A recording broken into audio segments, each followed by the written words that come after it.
God, our help in ages past, our hope for years to come. I use the lines of this very well-known and well-loved hymn to focus our thoughts on this New Year's Eve because it makes a point that relates to the present moment. I invite us to concentrate in the main on hope as the realities we faced this past year and the immediate future can become the cause of hopelessness. As we come towards the end of 2021, we're confronted with a new strain of the coronavirus with their trending challenges as to what to expect. This strain, like previous ones, meant new scientific study to determine its effect and having to wait on the medical sciences to determine appropriate pharmaceutical responses and treatments.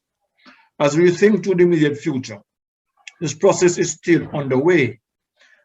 I invite us on this New Year's Eve, including our prayers for the new year, appropriate treatment responses to this new strain, and our hope that we will in the coming year find effective ways of dealing with this tragedy, which has effectively paralyzed us for almost 2 years. The lines I invite us to focus on speaks eloquently about hope, because to hope means to look forward expectantly for God's future activity.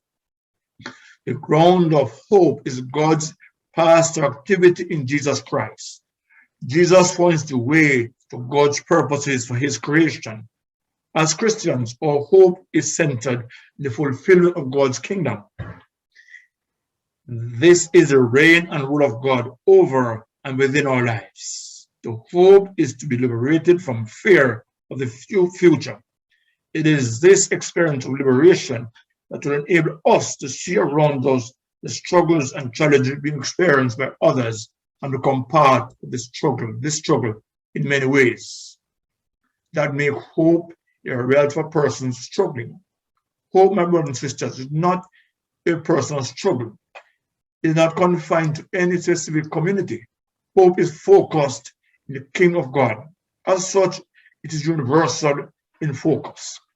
Hope is also a human experience. It is something that is experiential. The hope of which I speak is not simply another philosophical construct or a creation of Christian theology. Hope is holistic, impacting every single element and facet of our lives. The hope we have for the future is centered in a God who speaks to our economic realities, our societal issues and concerns, our need for peace and justice, our need for a functional political environment. As people of hope, we do not simply sing this hymn of hope, as significant as this is. We work actively towards the actualization of this hope. We involve ourselves in efforts that will make this hope into a reality. We work towards the creation of a hope that involves values which are consistent with God's agenda for righteousness and aligned to the Jesus-shaped social ethics. Our hope for the years to come is informed by virtues that represent God's ultimate will for human society.